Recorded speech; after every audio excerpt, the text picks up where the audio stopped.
top, à toi. Eh ben, bonjour à tous, du coup, et merci de prendre ce temps ce matin pour échanger ensemble pendant 1 heure environ autour de la plateforme de l'inclusion.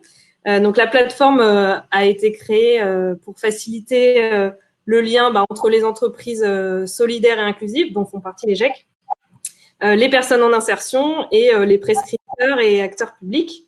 Donc, ce webinaire ce matin est co-organisé par l'AFF-GEC et la start-up d'État ICU. Donc, merci à Abdesaman qui travaille du coup dans le déploiement de cette plateforme de nous accompagner toute la matinée, enfin pendant 1 heure, pour découvrir ensemble cette plateforme d'inclusion. Donc, cet échange est avant tout en fait destiné aux GEC qui sont dans les régions où sont actuellement où la plateforme est actuellement ouverte, donc les Hauts-de-France, le Grand Est, l'Île-de-France et la Bourgogne-Franche-Comté. Donc d'autres webinaires viendront pour accompagner l'ouverture de la plateforme sur les autres régions.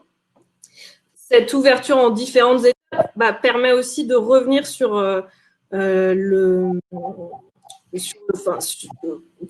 permet d'améliorer en fait au fur et à mesure la plateforme. Donc vraiment n'hésitez pas, si vous avez des choses à nous faire remonter sur les fonctionnalités, vraiment n'hésitez pas à faire un retour sur la mise en place de la plateforme. Ça permet vraiment de l'améliorer au fur et à mesure du déploiement.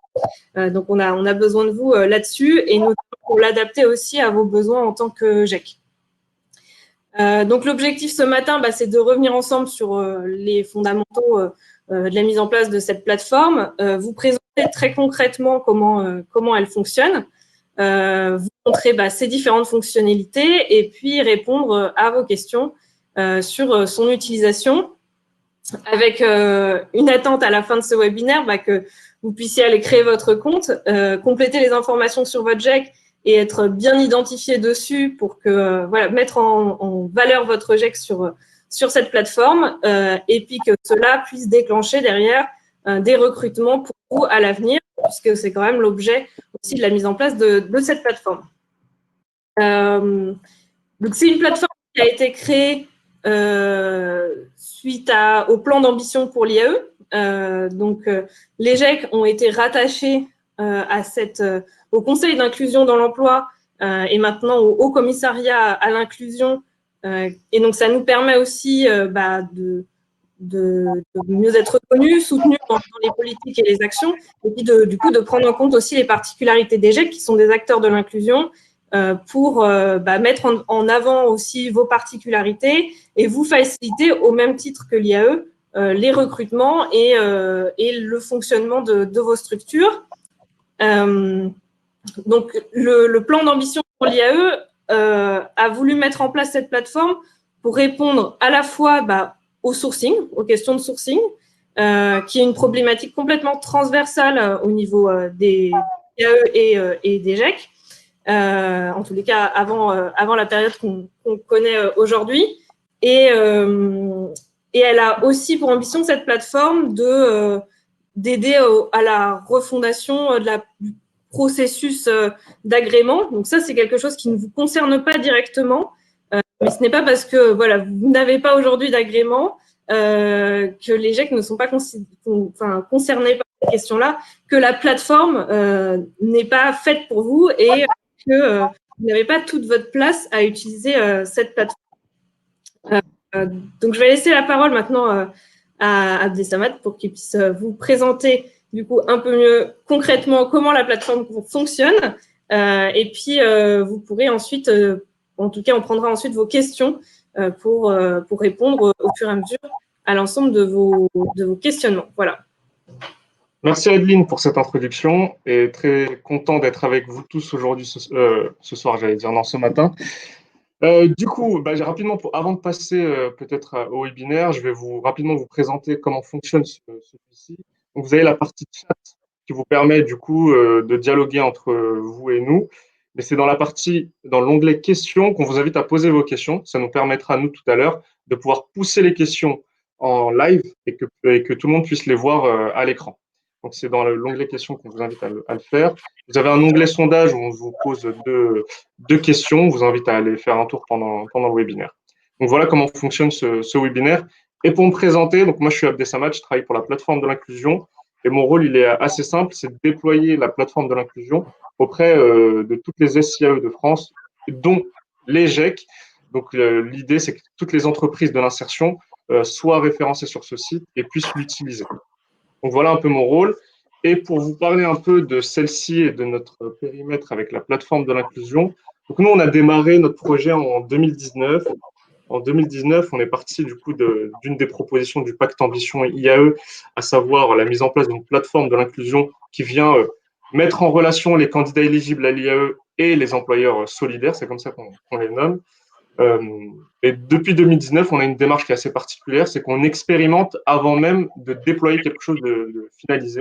Donc, on a expérimenté cette plateforme sur 3 départements tests avant de déployer ça au niveau du territoire français, pour tout simplement avoir le maximum de retours, d'observations, de feedback, afin de déployer quelque chose qui est le plus abouti possible. Par contre, on continue à faire évoluer la plateforme en fonction des retours que vous nous faites, que ce soit vos retours que vous nous faites au niveau du support, lorsqu'il y a des bugs, lorsque vous nous remontez des demandes d'évolution, ou bien lorsque on analyse un peu les comportements de vos usages sur la plateforme, ce qui nous permet, nous, d'améliorer l'outil au quotidien. Donc, voilà un peu notre démarche. L'objectif de cette plateforme, il est, comme je vous le disais, de mettre en relation les candidats éligibles à l'IAE, donc les candidats éloignés de l'emploi, avec des employeurs solidaires, des entreprises d'insertion, et avec une double entrée, c'est-à-dire que le candidat peut postuler directement, ou bien c'est le prescripteur habilité qui va pouvoir orienter un candidat. Mais j'y reviens tout à l'heure en précision. Avant de vous donner plus d'informations sur cette plateforme qu'on va dérouler juste après, juste vous dire que nous, plateforme de l'inclusion, on travaille sur d'autres sujets. En fait, on est une start-up d'État qui est missionnée sur plusieurs sujets, dont la mise en place de cette plateforme de l'inclusion qui cherche à mettre en lien les candidats et les employeurs. Et on travaille sur d'autres sujets qui peuvent aussi vous intéresser, dont 3 autres sujets. Réduire la charge administrative des acteurs de l'insertion en France. Un autre sujet qui est faciliter les échanges entre les acteurs de l'inclusion. En gros, comment on fédère une communauté autour de ce métier de l'inclusion. Et enfin, un chantier qui est assez complexe et qui vient de démarrer, qui est comment on valorise l'offre commerciale des structures comme la vôtre, c'est-à-dire comment on vous met en avant pour vous attirer des nouveaux clients. On essaie de boucler un peu toute la boucle de l'insertion en vous apportant des candidats, en fédérant une communauté, en réduisant la charge administrative et enfin en vous apportant le maximum de visibilité auprès des entreprises. Donc voilà le champ sur lequel on travaille. Mais aujourd'hui, on va se concentrer uniquement sur l'objectif 1, qui est qui est de mettre en relation les candidats et les employeurs solidaires et qui fait l'objet de cette plateforme de l'inclusion. Et peut-être juste une précision, quand on parle voilà, là d'IAE, hein, on parle bien d'IAE au sens large, donc acteur de l'insertion aussi, donc bien entendu, vous faites partie en tant que GEC. Hein. C'est ça, tout à fait. Comme je vous le disais, cette plateforme de l'inclusion a plusieurs entrées de recrutement, donc c'est vraiment une plateforme de recrutement entre candidats et employeurs. Dans celle-ci, il y a un accès pour les candidats, donc les profils éligibles et éloignés de l'emploi. On a aussi une entrée pour les prescripteurs habilités qui sont capables de vous orienter des candidats. On a du coup, vous, entreprise, qui avez accès à cette plateforme pour vous permettre de publier des offres et de recevoir des candidatures. Et enfin, on a ce qu'on appelle, nous, des orienteurs. Ce sont des prescripteurs qui ne sont pas habilités à valider l'éligibilité d'une personne. Bon, dans votre cas, ça ne fait pas trop de différence. En tout cas, chez nous, il y a les prescripteurs habilités, donc Pôle emploi, Cap emploi, mission locale, et les orienteurs. C'est tout type d'associations qui sont au contact de publics éloignés de l'emploi et qui peuvent vous orienter des candidats. Donc, pour résumer, il y a 4 grands publics dans cette plateforme et qui interagissent à travers cette plateforme. Donc, pour passer rapidement à la démo, donc, on fait une démo de une vingtaine de minutes où je vous présente vraiment la plateforme, comment elle fonctionne. Et ensuite, on passe sur une phase de 15-20 minutes de questions-réponses. Donc, n'hésitez pas pendant la démo à écrire vos questions dans l'onglet questions. Et moi, en déroulant la démo, je vais vraiment vous expliquer comment fonctionne la plateforme. Donc, Je vais faire un petit test de partage d'écran.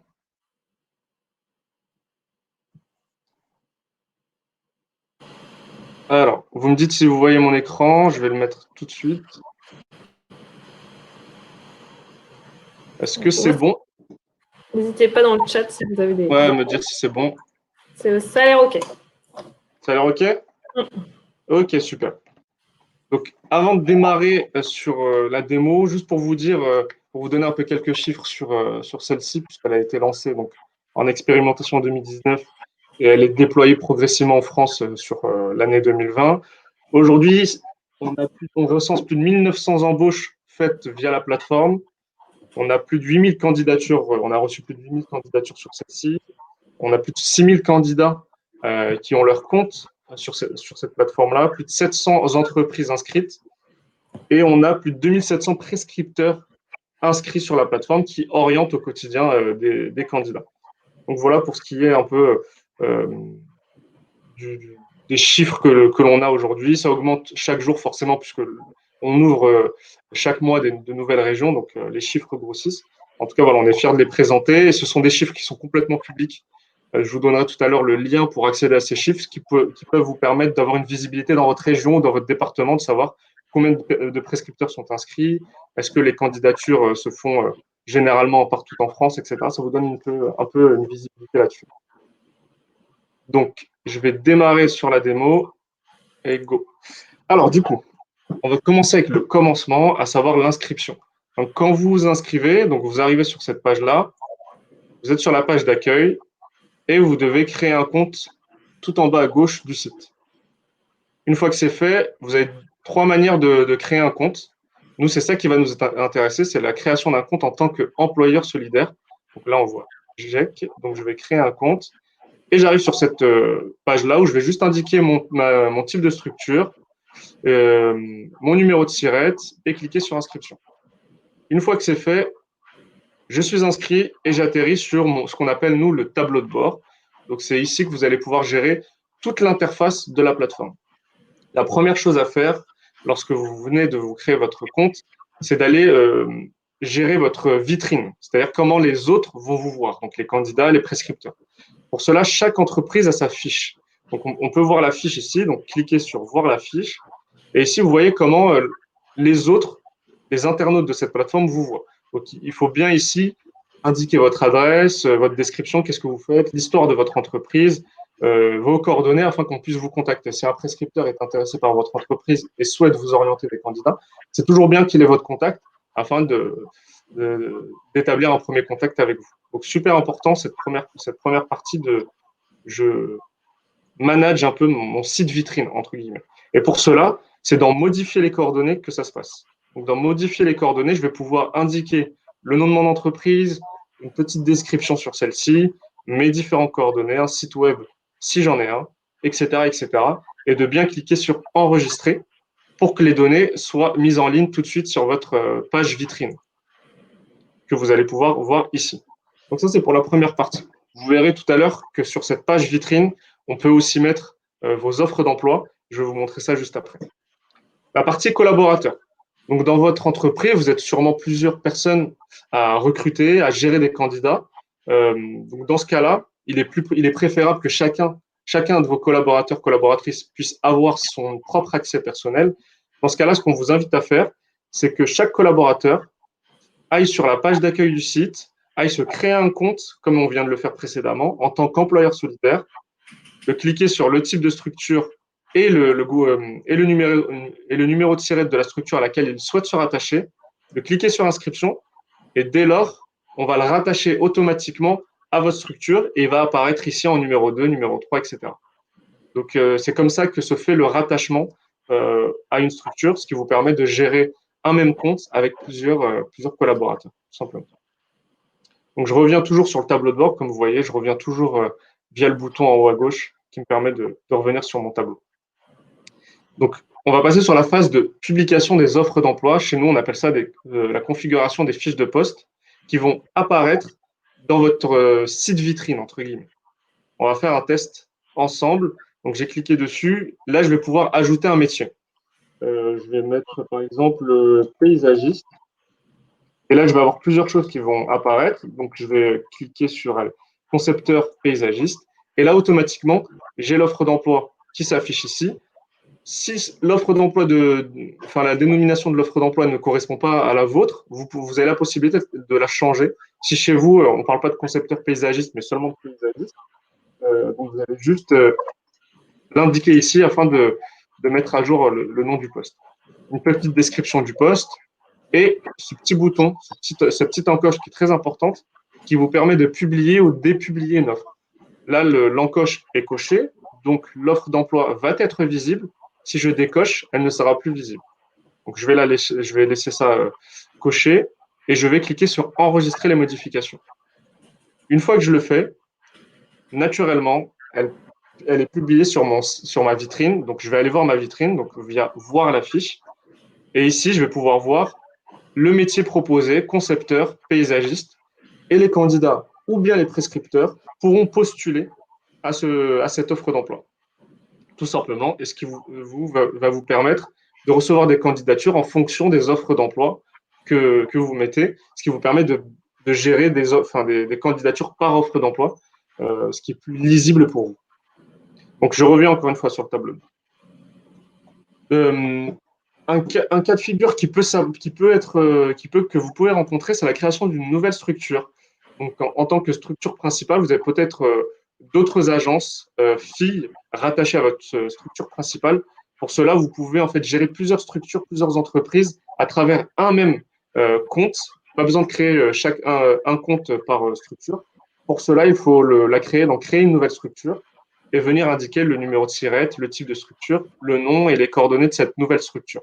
Une fois que ce sera fait, vous aurez la possibilité de gérer plusieurs structures à travers un même accès, un même compte. Et pour passer de l'administration d'une structure à une autre, il va falloir aller en haut à droite, ici, dans ce petit menu déroulant qui vous permet de jongler entre les différentes structures que vous avez. Nous, dans notre exemple de démo, on a 3 structures, donc le GEC Paris, donc sur lequel on fait le test aujourd'hui, mais j'ai aussi 2 autres structures, une entreprise d'insertion et une ETTI.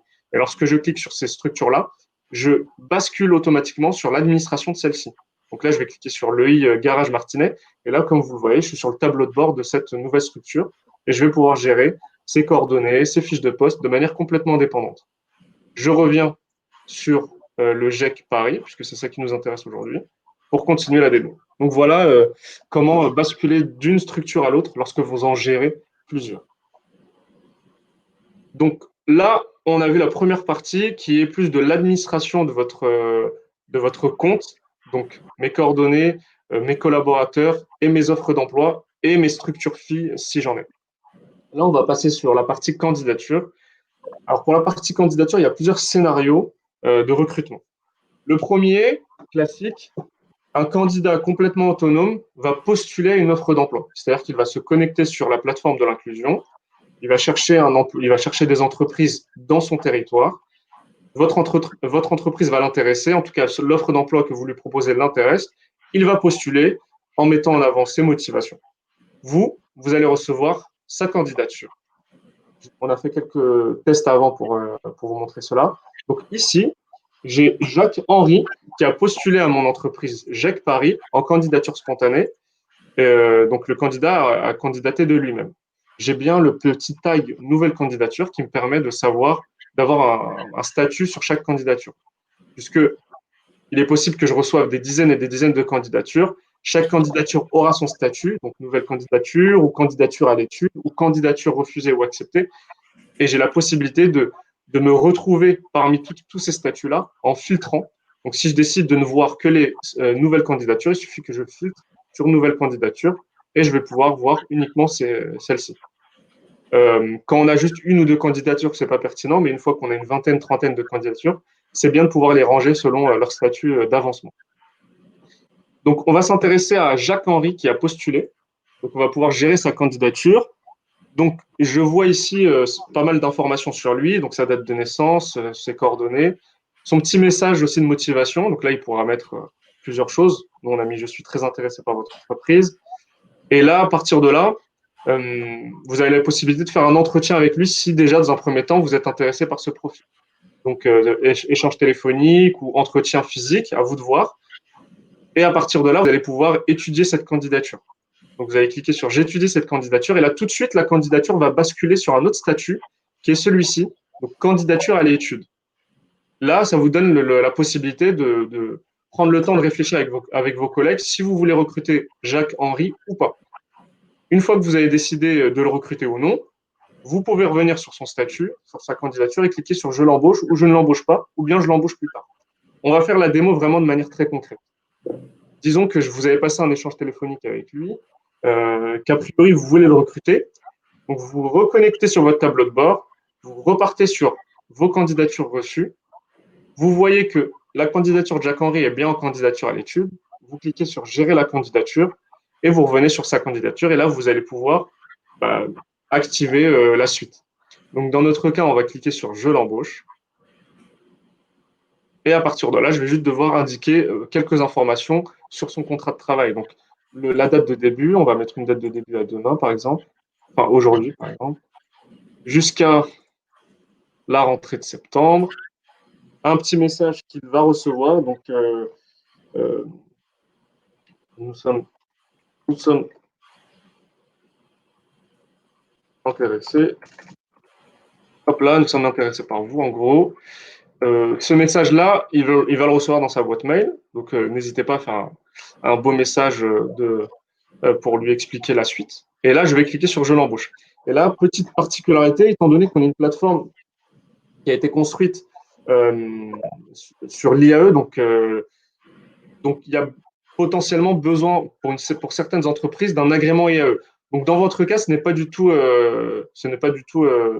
concerné par ça. Donc, il faut cliquer sur le bouton Je n'ai pas besoin d'un pass IAE pour ne pas générer de pass IAE, donc d'agrément. Donc, pas de souci à ce niveau-là. Vous cliquez sur Je n'ai pas besoin d'un pass IAE. Et à partir de là, la candidature est passée sur le statut accepté. Vous avez un récap de celle-ci et vous pouvez démarrer l'embauche selon les dates de contrat que vous avez indiquées. Vous avez la possibilité d'annuler l'embauche jusqu'à 4 jours avec ce bouton-là. Pour revenir à cette page de candidature, c'est très simple. Encore une fois, je repars sur le tableau de bord. Je repars sur candidature reçue. Je vois que Jacques-Henri est en statut candidature acceptée. Je peux revenir sur la gestion de cette candidature pour potentiellement l'annuler si le contrat n'a jamais démarré ou si le candidat ne s'est jamais présenté pour X raisons. Donc voilà pour le premier scénario de recrutement. Le deuxième, c'est celui où le prescripteur vous oriente un candidat. Donc sur la plateforme, il y a des pôles emploi, des missions locales, des Cap emploi, des PJJ, des SPIP qui sont potentiellement inscrits sur la plateforme et qui ont des candidats, qui ont un vivier de candidats. Donc, de leur partie, eux, ils vont chercher des employeurs proches du domicile du candidat et ils vont vous orienter des candidats. Donc, dans ce cas-là, vous allez encore recevoir ces candidatures via ce bouton-là, donc répondre aux candidatures reçues. Donc, vous allez cliquer dessus. Et là, on voit, par exemple, Abdesamad Yousfi, donc moi, j'ai été orienté par André Dufour de Pôle emploi 93, donc qui est prescripteur habilité. Donc là, il s'agit d'une candidature qui m'a été orientée par un prescripteur. Donc, je vais pouvoir gérer cette candidature-là, vraiment comme la candidature précédente, en ayant une vue sur les coordonnées et les motivations de ce candidat, à savoir qu'ici, le message, c'est forcément du coup le prescripteur qui a fait un petit message de motivation, qui explique un peu le profil du candidat, profil intéressant, expérimenté dans votre domaine d'activité, etc. Donc, à partir de là, je vais pouvoir étudier la candidature et procéder de la même manière à la suite de l'embauche. J'embauche ou je n'embauche pas, et vous avez la possibilité de faire un entretien avec la personne par téléphone ou en physique avant d'accepter l'embauche, tout naturellement. Donc ça, c'est pour le deuxième scénario de recrutement. Et il y a un troisième scénario de recrutement dans le cas où le candidat passe hors plateforme, c'est-à-dire que vous le rencontrez en physique, ou bien grâce au bouche à oreille, on vous parle d'un candidat, celui-ci se présente à votre entreprise, ou bien on vous envoie un mail avec son CV, etc. Donc dans ce cas-là, le candidat n'est pas connu par la plateforme de l'inclusion. Dans ce cas-là, il va falloir passer par candidature spontanée pour créer la candidature de ce nouveau profil. Donc, je vais cliquer sur candidature spontanée. Et la première chose à faire, c'est que je vais devoir renseigner l'adresse email du candidat que vous voulez recruter. Tout simplement pour lui créer un compte sur la plateforme de l'inclusion. Donc, on va faire un petit test. Donc, là, j'ai mis l'adresse mail d'un candidat. On m'indique que cette adresse mail n'est pas connue. Donc, bonne nouvelle, c'est-à-dire que le candidat n'a pas de compte sur la plateforme. Je vais devoir lui en créer un. Donc, là, je vais mettre son prénom, nom, etc. Donc, on va mettre des choses fictives. Tac, tac. Une date de naissance, l'adresse, OK. Je vais venir indiquer si la personne a un identifiant Pôle emploi ou pas. Donc, dans notre cas, on va mettre non inscrit auprès de Pôle emploi, mais c'est possible qu'il en ait un. Et s'il a un identifiant Pôle emploi, vous pouvez l'indiquer ici. Mettre un lien vers son CV, s'il a un CV en ligne, type CV design, etc. Malheureusement, pour l'instant, on ne peut pas mettre de CV joint, on ne peut pas mettre de PDF, on ne peut pas mettre de Word pour l'instant. On essaye de voir comment techniquement on pourra le faire dans le futur, mais pour l'instant, on ne peut mettre que des liens vers un CV déjà présent en ligne. Un drive, par exemple, un drive ouvert, ça peut fonctionner. Et là, je clique sur continuer. Alors, il y a une petite erreur sur la ville, je vais faire retaper. Je clique sur continuer. Là, on m'indique que je postule pour Abdessamad Yousfi, donc le candidat que j'ai en face de moi, que j'ai rencontré en physique, que j'ai envie de recruter. Et je vais le recruter sur quel poste. Donc, nous, on n'a mis qu'un poste, qu'une offre d'emploi, donc concepteur, conceptrice, paysagiste. Et je vais mettre un petit message pour lui dire, bah, écoutez, votre profil vous intéresse, on va étudier votre candidature avec mes collègues. Donc, on va mettre intéressé, on revient vers vous, en gros. Bon, là, il faut mettre des messages un peu plus formels quand même. On revient vers vous. Donc, j'enregistre la candidature et là, comme tout à l'heure, la candidature passe en mode. Alors, elle est où? Elle est ici. La candidature passe du coup dans la phase dans la partie candidature reçue. Je vous refais la manip. Je suis sur mon tableau de bord. La candidature que je viens de créer, elle va se retrouver ici, en candidature reçue. Et je vais pouvoir la retrouver ici, Abdessamad Yousfi pour GEC Paris. Et on voit bien que c'est GEC Paris qui a créé la candidature ici. Donc là, je vais gérer la candidature. Je vais la mettre à l'étude, le temps de me laisser le temps de réfléchir avec mes collègues. Et je vais pouvoir revenir sur la candidature et passer soit à l'embauche, soit au fait de ne pas l'embaucher, tout simplement. Donc voilà pour les 3 scénarios de recrutement qu'il existe. Donc pour rappel et pour résumer, le candidat s'inscrit sur la plateforme et postule de lui-même en vous trouvant sur le site. Deuxième scénario, c'est le prescripteur habilité qui vous trouve via la plateforme et qui vous oriente un candidat. Ou bien, vous rencontrez un candidat qui n'est pas inscrit sur la plateforme, vous avez déjà eu un entretien physique ou téléphonique avec lui, vous allez créer une candidature spontanée que vous allez retrouver après en candidature reçue. Et vous allez pouvoir l'embaucher ou pas. Donc, 3 scénarios possibles via la plateforme de l'inclusion. Comment vont vous trouver les candidats ou les prescripteurs? C'est très simple. Vous avez la possibilité d'ailleurs de tester cela. Donc, c'est via un moteur de recherche assez simple où la personne va taper la ville. Je ne suis pas en prescripteur habilité, je travaille sur la ville de Colombes dans les Hauts-de-Seine, en région parisienne. Je cherche uniquement des employeurs sur cette commune et je cherche uniquement des GEC, par exemple. Je vais pouvoir rechercher tous les GEC de Colombes à 25 km autour de Colombes et je vais avoir la liste des GEC. Donc ici, je vais avoir toute la liste des GEC et je vais retrouver ma structure, moi, ici, et je vais pouvoir cliquer dessus et voir les offres d'emploi sur lesquelles je recrute et ma description. Mais sinon, le prescripteur, il voit du coup tous les GEC de la ville de Colombes avec leur description, les offres sur lesquelles il recrute, etc. Le candidat voit la même chose. Il a exactement la même interface, un moteur de recherche, une sélection par ville, un filtre par type de structure et un rayon qu'il peut définir lui-même. Et ensuite, il a une liste d'employeurs solidaires proches de chez lui auxquels il peut postuler, tout simplement. Donc là, je vais revenir sur le tableau de bord. Pour ce qui est du scénario, c'est le prescripteur qui vous envoie des candidatures. Donc, il n'y a pas que Pôle emploi qui peut orienter des candidats. Avec cette nouvelle plateforme, on a une liste élargie de prescripteurs habilités. Je vais vous envoyer la liste tout à l'heure, mais là, je vous la montre rapidement. On a donc tous les SPE, donc Pôle emploi, Cap emploi, mission locale.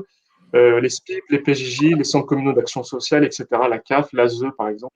Donc, pas mal plus d'une quinzaine, il me semble, de prescripteurs habilités qui sont habilités à valider l'éligibilité. Bon, dans votre cas, c'est pas important. Mais ce qui veut dire qu'il peut y avoir aussi d'autres types de prescripteurs que nous, on appelle orienteurs, qui sont simplement des associations classiques qui travaillent avec ce type de public et qui peuvent s'inscrire sur la plateforme et vous orienter des candidats. Et donc, nous, on a toute une phase de déploiement auprès de ce public-là, de prescripteurs. Donc, actuellement, tous les agents pour l'emploi de toutes les régions de France sont en train d'être formés à cette nouvelle plateforme. On est en train de déployer chez Cap Emploi émissions locales auprès de leurs agents pour qu'ils puissent utiliser cette plateforme, s'inscrire et vous orienter des candidats. Et progressivement, on déploie cette plateforme sur les autres prescripteurs, donc les SPIP, les PJJ, les CCAS, etc. Donc, c'est un travail qu'on fait sur toute l'année 2020. Et on compte aussi sur vous, puisque vous êtes ancré dans votre territoire, vous connaissez bien votre territoire, vous connaissez forcément les acteurs de celui-ci, donc les pôles emploi, les SPIP, les PJJ. N'hésitez pas du coup à en parler autour de vous. Les pôles emploi sont très bien formés dessus, donc ils connaissent, mais c'est possible que certains agents, notamment mission locale, ne soient pas tous au courant. N'hésitez pas à leur en parler et à nous remonter des besoins de communication, de formation. Si vous avez, vous, dans votre région, votre département, des prescripteurs qui ne sont pas encore au courant de cette plateforme, n'hésitez pas à nous le dire. Et nous, en fonction du calendrier de déploiement, on pourra faire un focus sur ce territoire ou vous expliquer que ce territoire va être déployé en février, enfin, en décembre ou novembre, etc. Vous indiquez au moins quand est-ce que ces prescripteurs vont être formés. Vous avez aussi accès à la page statistique de cette plateforme pour vous donner tous les chiffres sur celle-ci. Elle est mise à jour tous les jours, chaque soir. Donc là, je vous donne un truc, une information, un chiffre par hasard. Aujourd'hui, les candidatures sont faites majoritairement par des prescripteurs habilités. Donc, plus de la moitié des candidatures reçues par des entreprises comme la vôtre sont générées par des prescripteurs. On a presque 20% de candidatures spontanées, donc c'est-à-dire des candidats qui postulent d'eux-mêmes. Et on a plus de 20% où la candidature est faite par vous. C'est-à-dire que vous rencontrez le candidat en physique et vous lui créez un compte et vous procédez à sa candidature et son embauche. Donc voilà la répartition un peu des typologies de candidatures. Et ici en rouge, donc les fameux prescripteurs non habilités, donc les orienteurs, tout type d'association. Donc voilà un peu quel type de candidature on a. Et voilà, ici sur cette page-là que je vais vous partager, vous avez pas mal de chiffres sur les candidatures, combien de candidatures actuelles, les employeurs qui sont inscrits et les prescripteurs aussi. Donc combien de prescripteurs aujourd'hui, 2600, etc. Donc voilà pour résumer dans l'ensemble. Je ne sais pas si j'ai oublié des informations. En tout cas, je vais revenir sur le direct. Je vais arrêter de partager l'écran. Ouais. Donc voilà, la plateforme de l'inclusion dans sa quasi-exhaustivité, elle est amenée à évoluer, bien sûr, donc en se basant sur vos remontées, les remontées des différents réseaux d'entreprises. Donc on est complètement preneur. On a une adresse mail à laquelle vous pouvez nous contacter, que je vais vous mettre aussi dans le chat. Donc voilà. Je ne sais pas si Adeline, tu veux compléter ou peut-être il y a une information que je n'ai pas donnée, que j'ai oubliée. On peut peut-être passer à… Il y a déjà quelques questions sur l'onglet questions. Ok, super.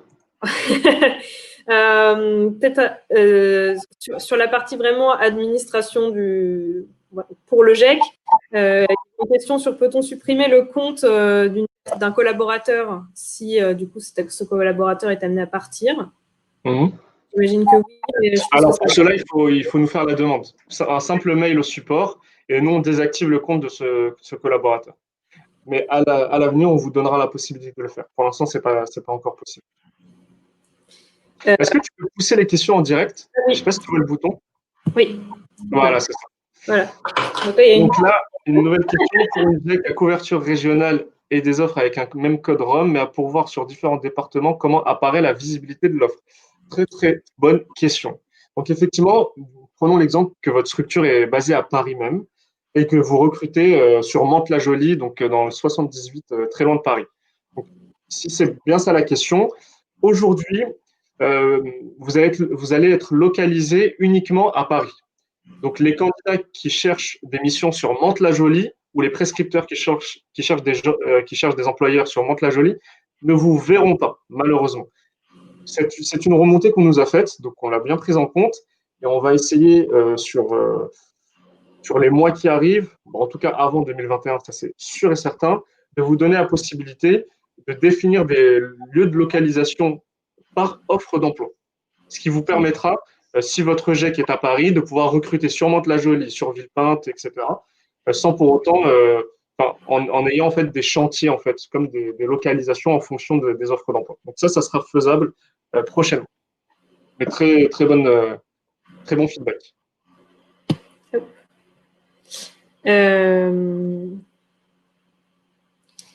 Une autre question là, qui concerne du coup les offres d'emploi. Les offres d'emploi se limitent à la fiche de poste sans critères d'aptitude ou de compétence. Est-ce volontaire?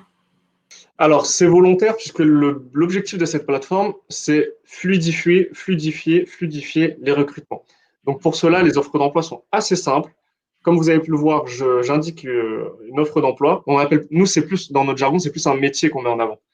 On ne parle pas d'offre d'emploi tout simplement parce qu'il n'y a pas de référence à une quantité d'offres d'emploi. C'est-à-dire qu'une offre d'emploi ne peut pas être pourvue.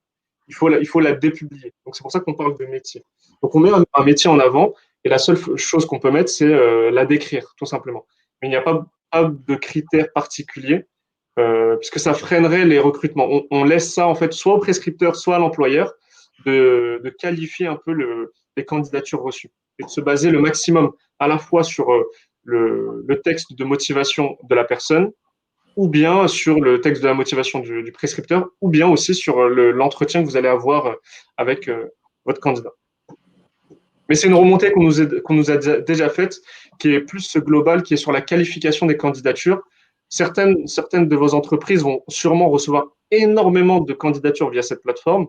Donc, la question qui arrive souvent, c'est comment je gère ce flux énorme de candidatures si je ne peux pas les qualifier de manière automatique, en mettant des critères, etc. Ça, on a bien compris le besoin. On va voir comment on va faire sur les mois prochains, mais pour l'instant, le mot d'ordre, c'est fluidification. Et c'est pour ça qu'il y a peu d'informations, qu'il y a uniquement l'offre d'emploi et la description. Et il y a une autre question qui se rapproche en tout cas de celle-ci, sur le CV.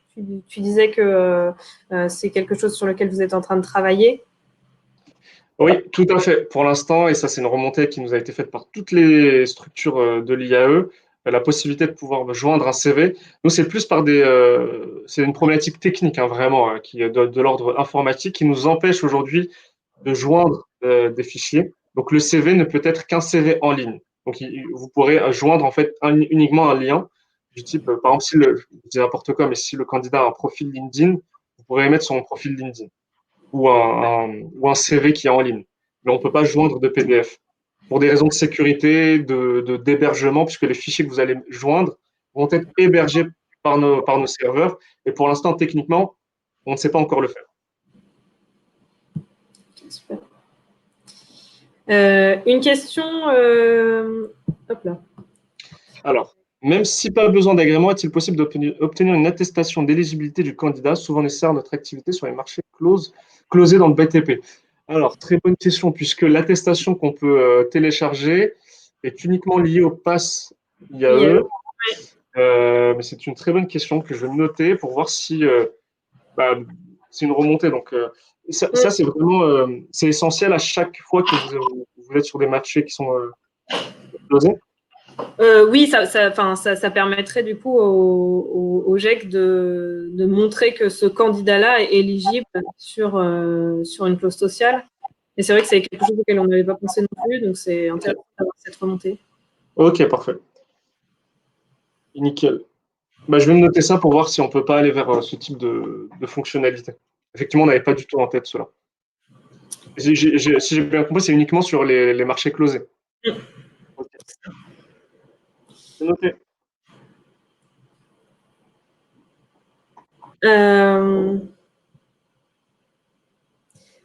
Une question sur prévoyez-vous des messages types de réponse à une candidature ou bien sera-t-il possible de créer des modèles? Non, pas encore. C'est vraiment une plateforme qui évolue avec le temps et pour la déployer rapidement, on s'est concentré sur les fonctionnalités les plus principales, vraiment. Donc effectivement, c'est des fonctionnalités qui sont très intéressantes. Pour l'instant, ce n'est pas le cas. Vous devez écrire à chaque fois vos messages vous-même et potentiellement gérer vos modèles autre part. Mais ce sont des bonnes remontées que je Alors, une question du coup, plus pour comprendre le fonctionnement côté IAE. L'éligibilité à l'IAE des candidatures spontanées. Ah oui, pour le coup, oui, j'ai pas du tout parlé de cela puisque, comme vous n'étiez pas concerné, je vais vous en parler rapidement. Lorsque vous avez une candidature spontanée, c'est-à-dire que c'est vous qui allez créer la candidature pour le candidat, ou bien que c'est le candidat de manière autonome qui va postuler, vous allez devoir valider son éligibilité. Donc, dans ce cas-là, au moment de la candidature, vous souvenez, j'ai cliqué sur j'étudie la candidature et ensuite je passais sur une nouvelle fenêtre où je pouvais embaucher ou refuser l'embauche. Il y a une étape préalable à celle-ci lorsque je suis une SIAE et que je dois valider l'éligibilité, où là j'ai en fait les critères d'éligibilité, donc les critères administratifs de niveau 1 et niveau 2, que je vais devoir cocher pour valider l'éligibilité. Et c'est uniquement lorsque je coche le bon nombre de critères, à savoir un critère de niveau 1, ou bien 3 critères de niveau 2, ou 2 critères de niveau 2 lorsque je suis une ETTI. Et dans ce cas-là, lorsque vous validez, vous pouvez procéder à la suite de la candidature, à savoir la fameuse fenêtre où vous acceptez l'embauche ou vous refusez l'embauche. Donc en gros, quand vous n'êtes pas un GEC, vous avez cette fenêtre qui vient entre j'étudie la candidature et la phase je l'embauche. Voilà, c'était pour répondre un petit peu aussi sur la partie IAE, qui concerne du coup moins les GEC. Une question sur recevons-nous des alertes à chaque nouvelle candidature? Oui, tout à fait. Votre adresse mail étant rattachée au compte sur la plateforme, vous recevez en fait à chaque candidature et à chaque validation de candidature un mail de notification. Vous recevez d'ailleurs un mail de notification lorsqu'un collaborateur ou collaboratrice se rattache à votre structure pour vous prévenir qu'un tel s'est rattaché à votre entreprise. Donc oui, vous recevez des notifs. Une autre question, alors du coup, qui communique le lien au candidat afin qu'il puisse candidater? Ça dépend du scénario de recrutement. Si le candidat connaît la plateforme, puisque nous, on travaille sur la communication de celle-ci, c'est un service public, certes numérique, mais on communique énormément dessus. Surtout sur le semestre 2, on va mettre les bouchées doubles sur la partie communication grand public. Donc, le candidat soit connaîtra la plateforme de lui-même et s'inscrira et postulera, ou bien le prescripteur avec qui on est en lien, puisque pour rappel, le projet sur lequel nous sommes est géré à la fois par la DGEFP, par Pôle emploi et par le Haut Commissariat à l'inclusion. Ce qui nous permet, nous, de communiquer plus facilement auprès, par exemple, des agents Pôle emploi, puisqu'ils font partie du projet, tout simplement. Donc, tous les prescripteurs seront formés, enfin, tous les prescripteurs habilités seront formés sur cette plateforme et pourront soit donner le lien au candidat ou soit postuler à la place du candidat. J'espère que ça répond à votre question. N'hésitez pas à nous préciser en chat si ça ne répond pas à la question. Alors, peut-être une question qui nous concerne plus à la FFGEC. Donc, pour les candidatures spontanées, avons-nous l'obligation de les insérer sur la plateforme lorsque nous utilisons déjà une autre plateforme interne à notre GEC? C'est vrai que vous êtes beaucoup à avoir des outils de gestion GEC. Alors, l'idée pour l'instant, c'est vraiment que vous puissiez du coup récupérer ces candidatures qui viennent à vous et donc augmenter vos flux de candidatures via cette plateforme. On est en train de regarder effectivement sur des liens entre les différentes plateformes, mais pour l'instant, c'est vraiment à l'étude. Donc, pour l'instant, non, pas d'obligation pour vous de les insérer sur la plateforme. Vous n'avez pas besoin de cet élément IAE. Mais on est en train de voir effectivement comment on pourrait fluidifier les flux en tous les cas pour que de vos recrutements remontent bien aussi au commissariat à l'inclusion. C'est ça. Oui, effectivement, comme vous n'êtes pas concerné par l'agrément IAE, vous n'avez aucune obligation de passer par cette plateforme de l'inclusion. Voilà la réponse. En tout cas, ce que peut vous apporter cette plateforme, c'est d'avoir un espace unique pour gérer vos candidatures. Et c'est un espace aussi dans lequel vous avez différents flux de candidatures qui vous arrivent, à la fois les candidatures autonomes ou les prescripteurs. Et pour le coup, potentiellement, la cible, c'est d'avoir tous les prescripteurs de France inscrits sur la plateforme. Comme il va s'agir d'un service public généralisé à tout l'IAE, Donc, vous allez avoir potentiellement une visibilité auprès de tous les prescripteurs de France, ou en tout cas tous les prescripteurs de votre région ou de votre département. De la fameuse liste que je vous ai partagée dans le chat, qui reprend les pôles emploi, les SPIP, les CCAS, etc.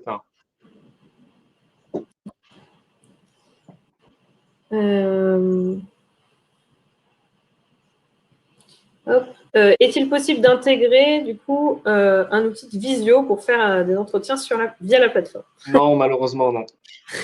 Pas encore. Pas encore, en tout cas, ça c'est sûr.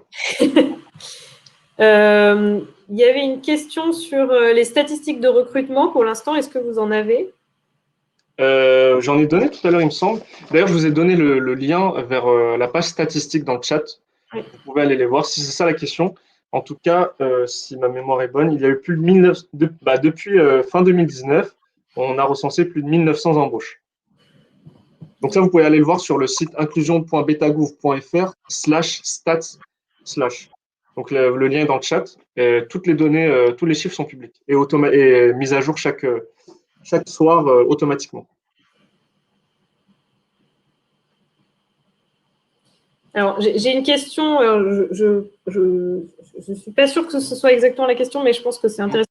Ne serait-il pas judicieux de positionner uniquement les candidats de l'IAE en fin de parcours? Alors, je pense que l'idée, c'était, en gros, pouvoir faire des liens IAE, GEC sur les fins de parcours de l'IAE pour potentiellement aller vers un GEC et donc finir le parcours d'insertion de la personne au sein du GEC.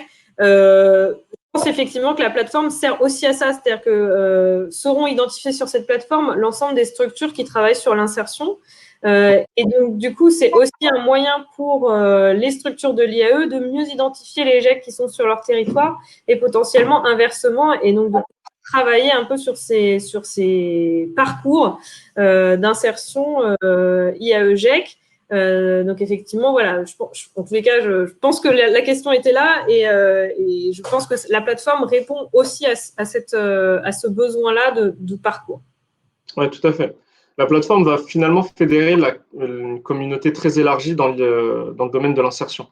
Donc, en tant que SIAE classique, j'ai un candidat en fin de parcours, je vais pouvoir vous rentrer en contact avec un GEC pour vous orienter potentiellement un candidat, puisque je vais vous connaître et je vais savoir où vous êtes. J'ai ce fameux moteur de recherche qui me permet de trouver tous les GEC proches de ma structure. Donc, ça va potentiellement fédérer une grosse communauté. Et de vous permettre du coup de gérer des suivis de manière un peu plus fin.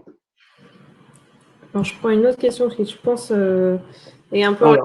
Les prescripteurs et du grand public, comment les promouvoir, les faire découvrir dès la connexion sur la plateforme et valoriser le fait que les candidatures puissent être hors éligibilité IAE. Alors, on a travaillé sur ce sujet-là. Alors, il y a un onglet découvrir l'espace de documentation où justement on a bien mis un onglet spécifique GEC pour qu'ils puissent comprendre aussi le fonctionnement des GEC avec la vidéo justement d'explication des GEC, les publics éligibles. On est vraiment, on a détaillé en tout cas le fonctionnement d'un GEC et la distinction avec les SIAE. Donc ça, en tous les cas, c'est quelque chose sur lequel on a travaillé. Et après, je pense en tous les cas que ce qui est assez intéressant, c'est qu'une fois qu'on rentre sur la plateforme, le GEC, en tout cas, est très rapidement identifié aussi sur la partie inscription. Quand on voyait tout à l'heure, il y avait la SIAE, GEC, etc. Donc, en tous les cas, je pense que cette plateforme va permettre aussi de travailler sur cette visibilité auprès du grand public et des prescripteurs, et donc travailler effectivement sur cette question de communication de notre dispositif. Oui, tout à fait.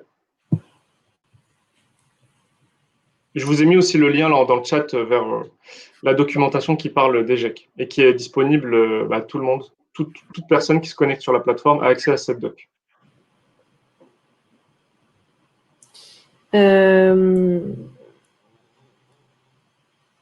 Alors, une question sur l'intérêt de cette plateforme est aussi de promouvoir, de pouvoir avoir l'historique de chaque candidat. L'avez-vous prévu? Donc, est-ce qu'il y a quelque chose où on peut voir Non, pas encore. Pas candidater avant la personne ou Non, pas encore, malheureusement. eux déjà? Non. C'est une très bonne question. C'est une question en fait qui fait écho au suivi des candidats dans leur parcours IAE potentiellement. Aujourd'hui, vous n'avez pas la possibilité de savoir si le candidat est passé par quelle entreprise. Par contre, au moment où vous le recrutez et que vous vous souvenez, il y avait deux boutons, je n'ai pas besoin de pass IAE ou j'ai besoin d'un pass IAE. Si vous cliquez sur j'ai besoin d'un pass IAE, à ce moment-là, vous avez l'historique, enfin, un petit historique sur ce candidat-là. Vous pourrez savoir à quel moment il se trouve dans son parcours IAE. Donc, s'il a démarré son parcours IAE il y a 1 an, bah, on peut dire potentiellement qu'il est passé par une autre entreprise. Mais pour l'instant, il n'y a pas encore de possibilité de suivre de manière fin le parcours d'un candidat.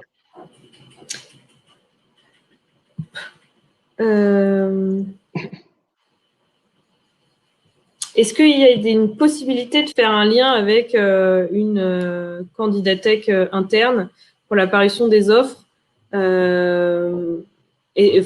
en gros, s'ils ont déjà un outil leur permettant de suivre l'ensemble de leurs offres d'emploi, est-ce qu'il est possible de les basculer? En tout cas, aujourd'hui. Non, il n'y a pas de synergie avec d'autres outils. Donc, malheureusement, vous n'allez pas pouvoir connecter un autre outil à celui-ci pour faire venir des CV ou des candidatures. Il va falloir créer ces candidatures que vous avez dans votre base, il va falloir les recréer potentiellement si vous le désirez sur le site, sur la plateforme de l'inclusion.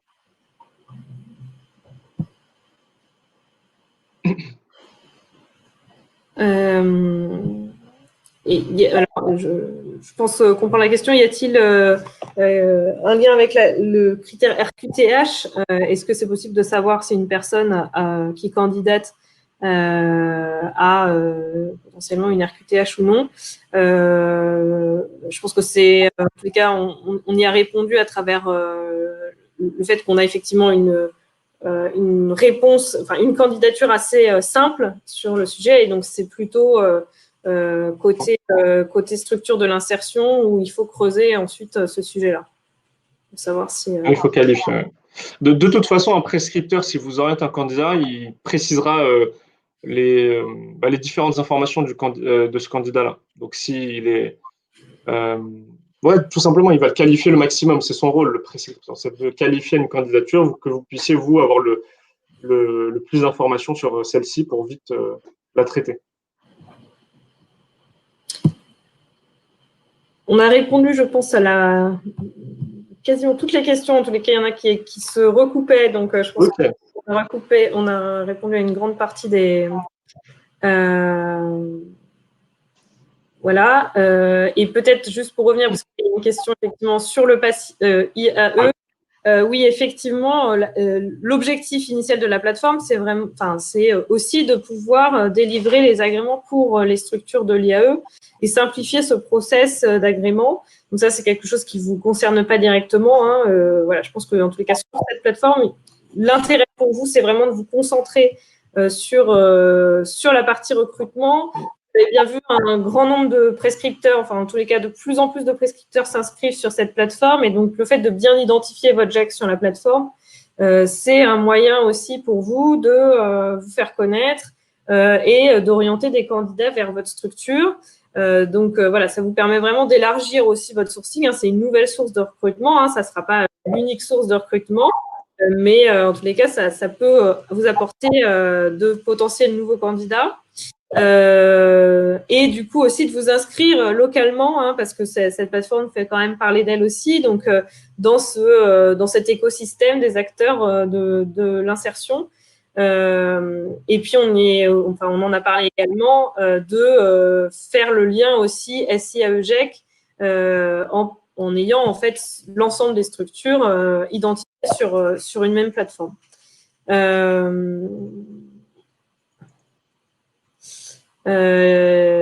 Et du coup, oui, je réponds à la question en même temps. La plateforme de l'inclusion sera-t-elle incontournable pour les acteurs?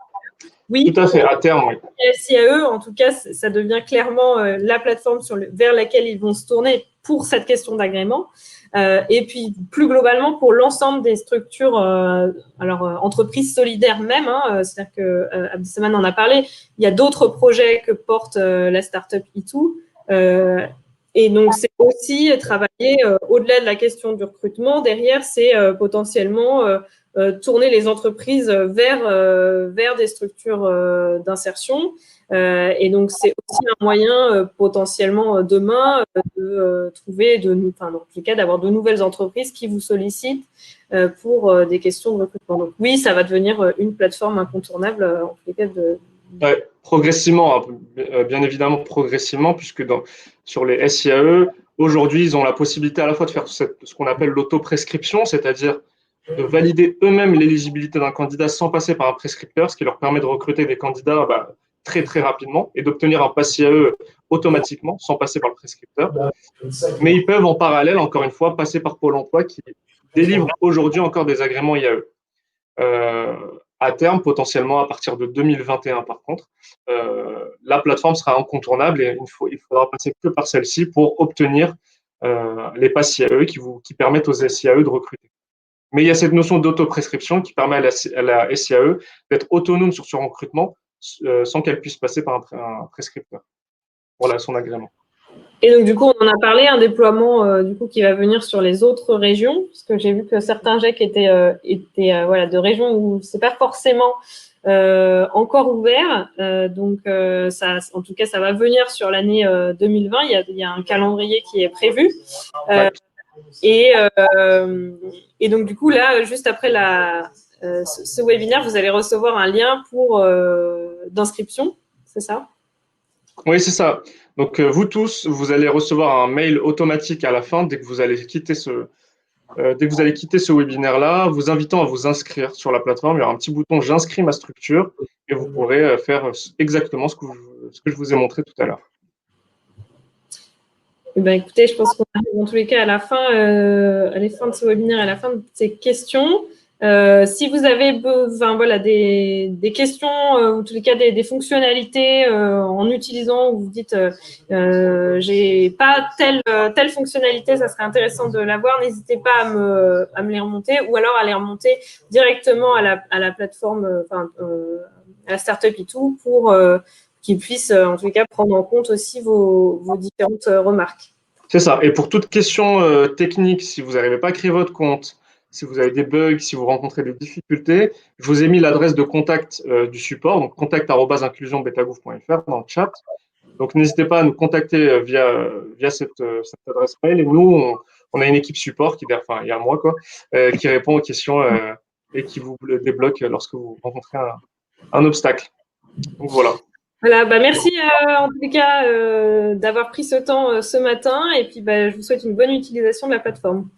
Et dernière chose, il y a un replay prévu, donc on le mettra sur YouTube et je vous partagerai du coup le lien, je te partagerai le lien Adeline, tu pourras du coup le retransmettre à toutes les GEC. Parfait, merci à vous, bonne journée. Merci à vous tous et bonne journée.